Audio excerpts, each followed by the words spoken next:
my name is Sabrina Walker Hernandez, and I am the CEO of Supporting World Hope.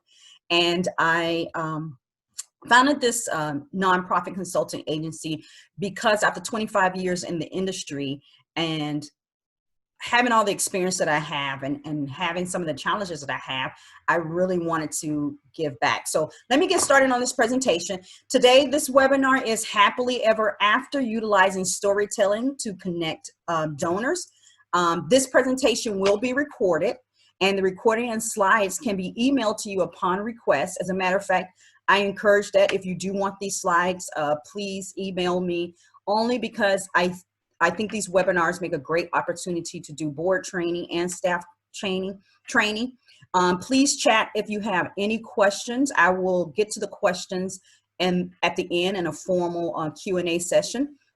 Again, at the end of the presentation. Here's a little bit about me. So I studied political science and public administration, and I obtained a nonprofit management certification from Harvard Business School. And again, for the last 25 years, I've worked in the nonprofit industries. I worked in direct services, operations, and executive leadership. In 2018, I was diagnosed with cancer and felt that I needed to retire. And the reason why I put that in there is really the whole reason why I started my company is because running a nonprofit can be stressful. And I really feel that I was successful at it, but I feel like it impacted my health. And so in starting this company, what I want to do is support you guys and those that are in that role of running a nonprofit. And as a result, you know, a number of the services that I have are free to you. For example, these webinars, I do them once a week. I also have a Facebook group where I go in and coach live, and that's Nonprofit Professional Exchange. I also have on my website a free resource library. So if you are ever in need of any documents like board member job description, a marketing document, news release, anything like a board meeting agenda, or a board orientation, PowerPoint. I have a host of documents in that VIP library that you have free access to. And so that's really why I started this company. And since then, I've been helping people take nonprofits to the next level. And so that's what I am about. And as we get into this, hopefully if you have any questions, you'll let me know. What I do workshops, board retreats, webinars, coaching, and consulting. Some of the workshops that I do is around board education and working with board and doing actual board education workshops with boards, such as board's roles and responsibility, board and staff relationships, things of that nature. So I just really wanted you to know that. Who will benefit from this webinar? So who's going to benefit from this webinar is any nonprofit CEO or development staff, if you're lucky to have a development staff, looking to use storytelling in fundraising, or nonprofit board members looking to use storytelling in fundraising. So it's either the staff or the board member, or anyone that's looking to enhance their fundraising experience. So the goals for this webinar is to provide tips on sharing your nonprofit story, explore how to use storytelling as a fundraising tool, explore how to build emotional connections with your audience, and to gain insight on how to develop a plan for using storytelling within your nonprofit work. So let's get started. So the elements of storytelling. When you are telling your story, there is a 4-step formula. So first you have to introduce the main character. You have a problem that's going to arise in the character's life, and you're going to tell how your organization or donor helped the character overcome that problem. And then you're going to invite your audience to help others who are faced with that similar problem. So it could be really any story. And I was very blessed to work with youth. So the stories that I had were very impactful. So there's a lot of youth that I worked with, and one of whose name is Joaquin. And Joaquin actually came over from Mexico. He did not know any English. He got involved in our youth development program. He knew no English. He was new to the area. He got involved in our youth development program. Very smart, very naturally smart child. But he had those challenges of not knowing the language, not speaking a word of English. His family brought him here to the United States to have a better life. And so he joined our organization. And as a result of joining our organization, he learned English. And not only did he learn English, we also provided him with homework help, tutoring, ACT prep, things of that nature. And he actually scored way above and beyond. And he actually got the Bill Gates Scholarship. And today, Joaquin is actually he holds an executive position at Dell. And so we like to share that story, or we did like to share that story when I was involved with that organization, because it takes you on a trip and you see, again, how he came over here, how he didn't know the language, how he really got involved with the organization, how the organization helped him learn English, acclimate to America, also helped him with his academics, which then turned into a Bill Gates Scholarship. And we invited the donor along in that journey. And then when we did the stewardship, we always highlighted, say, we could not have done that without you. And so when you are thinking about your organization, you need to really craft a emotional story and have the donor be a part of that solution. So when you are thinking of the story and you're telling the story, you need to think what happens as you're listening to the story that I provided. Now, I did not go into the emotional spiel of how I usually do the story, but imagine as a donor that you identify with someone who comes over, who has the challenge of that language, who the organization then helps, and you take them on that journey. And that's the whole goal of storytelling for your nonprofit, is taking them on that journey. Here is a story that I really think is very impactful, and it speaks to that emotion that you are trying to garner for your organization. So, my child is dying, and I can't choose when, but please let me choose where. Jack is a gorgeous 4-year-old little boy who loves Mr. Men. Jack is currently in intensive care, and I've been told he is going to die. I don't want him to be in the hospital surrounded by machinery. I want Jack to have nice, clean, shiny hair when he dies. I want to cuddle Jack in his Mr. Men duvet when he dies. I want the last thing he hears to be my voice, reading Mr. Bump, his favorite bedtime story, when he does. This would not happen in hospital, so I chose to take Jack to Claire's house. At Claire's house, Nurse Ruth helped me to wash Jack's hair with his own shampoo, so he smelled like Jack.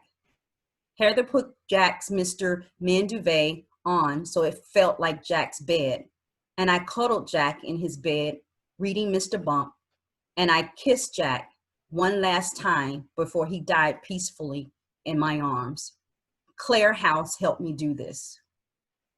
We couldn't stop Jack from dying, but with your donation, Claire's House can support moms like Helen to choose where Jack died and create memories that will last a lifetime. So this is a story that uses that format that we're talking about. And it really, again, features Jack as the character, the conflict that his mom has experienced and what she hopes to gain, and then how Claire's House helped her do that. And then they credit the donor with making that possible and invite the donor along in their call to action to be a part of that process. And what you're looking at, you can go and the source is Alan Clayton, Great Fundraising. It's just a really good story that really highlights how storytelling can help nonprofits, because this could be used, you can see this on a website, you can see this Facebook posts. You can see this on a direct mail appeal. You can see this in the case statement. So it's really about crafting that story and then using it across all the platforms. So when you tell a story, the whole goal is to create empathy. And so now, in the story that we just told, we understand and empathize with Jack's mom. It's also to establish the context. We know his history. We know that he's dying. We know that he was in a hospital and that's it. And she doesn't want him to die in the hospital. And we've developed an emotional connection. And you see the donor as a person. You see the donor as the person who enabled Claire's house to exist. And it provides an understanding of your data. They did not talk about data in that story, but you know that there are, the assumption is, and that makes a great story. The assumption is there are thousands of kids that Claire House has helped, but you only know that story of Jack, but you're going to remember that story. And you give this donor something to hold on to. It's pretty sad when you're talking about a child that is dying, but you're giving the donor something to hold on to because he died with dignity, and also he died, it gave his mom closure so that she could have the ending that she wanted. And I know that speaking of the death of a child is something hard to talk about, but we all have our mission as a nonprofit. And so you have to think of those stories that are going to create the empathy and establish the context. And that's an example. And I went with that extreme example so that any subject matter can be turned into a great story. So stories have more impact upon listeners than any kind of data. So if you recall, we did not mention any data points in that story. And so when you are crafting your story, yes, you can put tidbits of data in there, but it really is not about the data. It is about the story. So stories make donors feel good. Even in Jack's story, the donor still feels good because the donor was able to give the closure that his mom needed and to make his passing comfortable.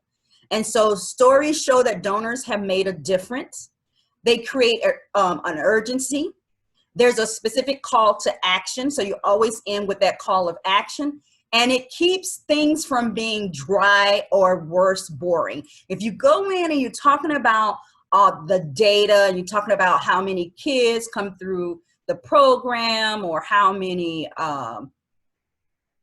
kids come through the program, or how you increase graduation rates, or how you, whatever it is that you focus on, people will not remember that. They are not going to remember the data. And it's boring. I do not want to hear about it. And it's very organization centric as well, where it comes off as more organizational centric, because you're again telling the donor how great you are. And really donors don't respond well to that. The whole goal is to make the donor the hero in the story and how they can help. So remember that. And stories, if you can craft a good story equals money. So how has the use of the stories affected fundraising results? This is a question that was posed to different nonprofits in the state of storytelling in the nonprofit sector. Now, it's a study that you can go and get, and they asked this. And 32% says it somewhat improved. 24% said it definitely improved. 28% was unsure, and 16% said there was no change. But if you somewhat, I would argue, somewhat probably was $1,000 of differences, and 24% is definitely improved. So storyteller really can impact your fundraising.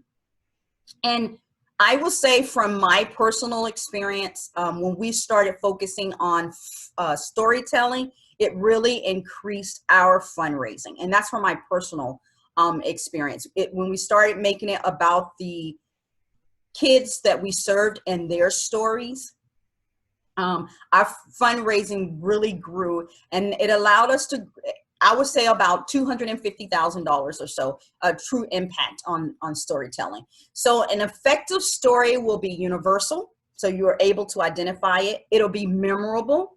It'll have some variety to it, and it involves the donor preferably as the hero. And I cannot stress that enough. I think this is my second time saying that. The donor has to be the hero of your story. You have to invite the donor in to solve the issue or to be a part of the solution, and say, you know, we could not have done this without you. So storytelling is the ultimate weapon. And the other thing, in making the donor the hero, you have to adapt your story for your donor.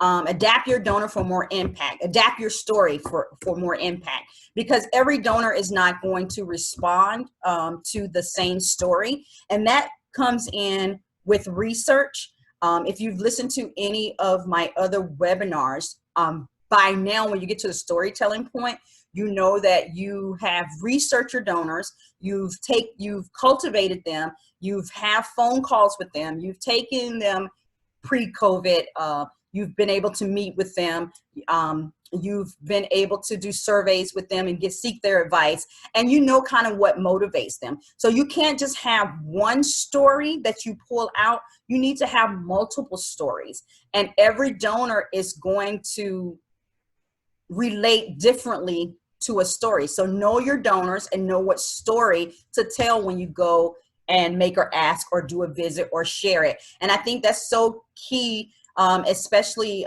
if you're using storytelling for social media, and you should be. You can't tell the same story because a lot of people are going to visit your social media. And so different stories are going to resonate with different people. And so you need to have a host of stories that you choose from. So tell a great story. The RD staff, which is the resource development staff, if you are lucky enough to have one, I will say I was not lucky enough to have one for a very long time. This again relies on the CEO or the executive or a board member. They should spend time with the clients and staff and collect stories. That way you have a number of stories. And storytelling is great for board members too. I would start each of my board meetings off with a mission story. And so what does that mean? For me, in my organization, I would actually invite in a youth to come the first 2 minutes of the board meeting to tell their story. Tell why they like coming to our organization, what was the benefit, what they want to see made better. It gave the board members opportunities to ask the client direct questions. And the board members at the end of the day will remember that story. They will remember that child who came in and spoke with the board. If you don't service kids, that is fine.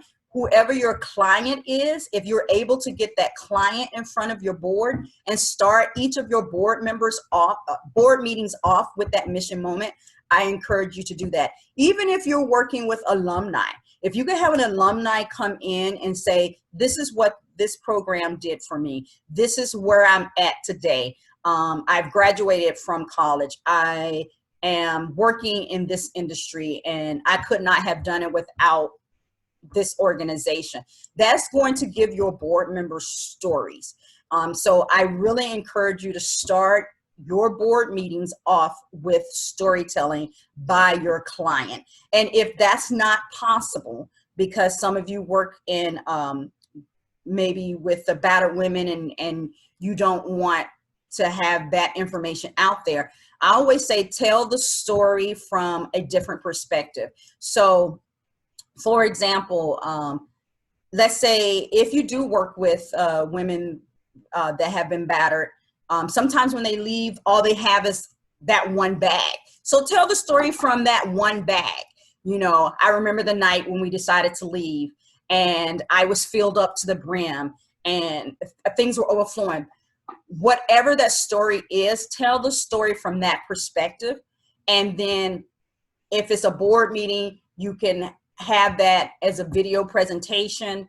and you can share that on social media without giving out your clients' names, right? So you just have to be creative when it deals with confidentiality. You also need to be able to measure the impact of your stories. So especially when it involves social media, you'll be able to see which stories resonate well with your audience and which one doesn't. You're going to use short videos to tell the story, which is what I just talked about. You're going to remember the donor, okay? Remember the donor, and you're going to make the donor the hero. And then you're going to make sure that you incorporate storytelling into your resource development plan. It's very critical because, like I said, storytelling can generate revenue.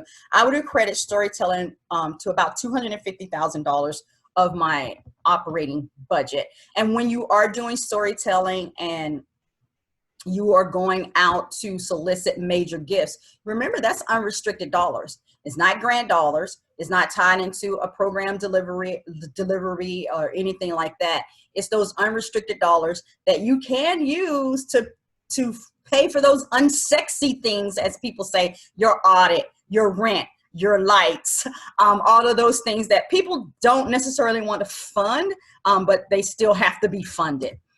So I'm going to say that here are some resources that you can download. Again, I will provide a PDF of the PowerPoint slide if you request it. I have no problem doing that whatsoever. There's also a conference called nonprofitstorytellingconference.com where you can get a free book. And I actually have the book. It's really small, but it has some great storytelling tips in there. And you can also go to thestorytellingnonprofit.com and you'll get a free chapter of their storytelling nonprofit book. And then you can also Google 7 tips for sharing stories about your work and the state of storytelling in the nonprofit sector. And that's where I got that survey information from. And so here's the track record here. I use storytelling for over 15 years as the CEO of a nonprofit organization. And the board raised over $2 million each year. And they had a give or get policy of $5,000 each. So my organization was located along the Mexico-Texas border in the third poorest county in the United States. And I was specifically, like I said, credited about $250,000 of our budget to the power of storytelling.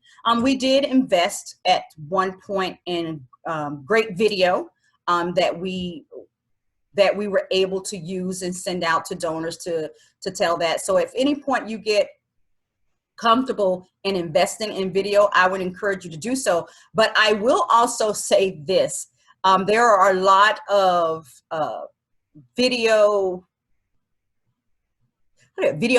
out there that are new that would volunteer to do something like that.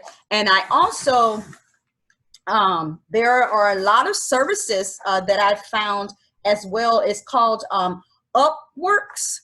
And Upworks is kind of this website that you can hire graphic designs and videographers from around the world. Okay, and these are very talented people, but their economy is not the same as the American economy, and the dollar value is stronger there. So, for example, $5 might be $25 in that country, and so you can go to Upworks, and it's called Upworks, and it's for freelancers, and you can work with anybody out there. Tell them, hey, this is the project I want to do. This is how I want a video done. And they'll work through it and they will work through it and produce great quality work. So again, that's called Upworks. So here's what my clients are saying. Of course, I worked with the Palm Valley Animal Society and with their puppy love event, and they had their most successful year. They raised over $300,000. So I'm pretty proud of that, and I always share that in my PowerPoint presentations. And now that we've covered happily ever after, utilizing storytelling to connect with donors, I would like to further the discussion with you. So the first thing I'm going to say is thank you for attending the webinar. And if you're interested in going deeper into a conversation, I invite you to book a free call with me. And on that call, we can discuss, we talked a lot about RD plans, fundraising plans, how you can develop a fundraising plan, because what I realize is a lot of nonprofits don't have a plan, and a lot of them are just winging it. And when you don't have a plan, you don't have a goal, and you don't know how to reach that goal. So I can help with that. And we can also talk about the different types of stories that a nonprofit can tell. There's like 9 stories, different types of stories out there that can be shared. And we can talk about the different types and actually select the couple of types that will benefit your specific organization the best. And then we can also discuss how you can apply the format that we discussed and talk about working onward together. Again, the call is free. And it's a 30-minute consultation, and we can talk about all those things. The other thing that I'm going to close with is I'm very happy that today we're kicking off, I'm actually kicking off my first beta test for this 6-week course, but I still wanted to put it in here because after we finish with this beta test, and it's going to really improve, I'm not going to say maybe, is going to improve the quality of what's going to be delivered. But I wanted to share with you that there will be a 6-week course, and that course will have some weekly milestones with it. And it's going to be called Engaging Your Board of Directors, Creating Your Case Statement, how to tell your nonprofit story. So we're really going to get in and delve into, the meat and potatoes of how to get those stories, how to tell those stories, the different types of stories, what's going to work best for your organization, how to develop a prospect list, how to connect with those prospects, and how to set a fundraising goal. And so this course in itself is really going to be focused around major gifts and how nonprofits can secure those major gifts without having a lot of staff. As you recalled, I did not have a RD staff for a very long time. And when you don't have an RD staff, as the founder or the CEO or the executive, you're responsible. So hence you don't have a lot of time, and sometimes you don't have much board support. And so this course is going to really be focused in on that, and really how to develop a systematic approach to deepening relationships with your current donors, because I truly feel that the key to fundraising success is donor relationships, is building relationships. And it's going to have about $4,000 worth of bonuses. We're going to do stewardship calendars, story collection forms, lifetime access to a support group. And these are the different components that will be included in this in this course. The regular cost for this course is $1,500. And then we are going to be offering the course post-beta for anybody who have attended a webinar, and be on the lookout for email for $750. And if you're interested just to see what the course is about right now, you can visit this website. I am not taking any enrollees at this point, only the people that have been identified for the beta test. So with that in mind, I will open it up to see if anybody has any questions around storytelling. And I'm going to try to get to the chat. Sometimes I have trouble getting to the chat. And if I can't see the chat, and if you have any questions, I ask that you come off of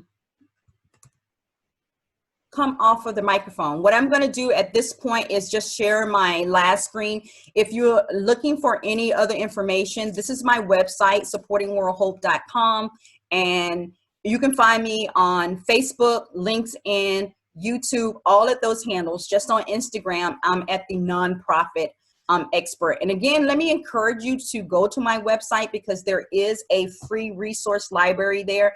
And if you join my group, Nonprofit Professionals Exchange, there is I do free coaching every Thursday. Any questions that you have, I will answer them to the best of my ability. And so I'm just really excited about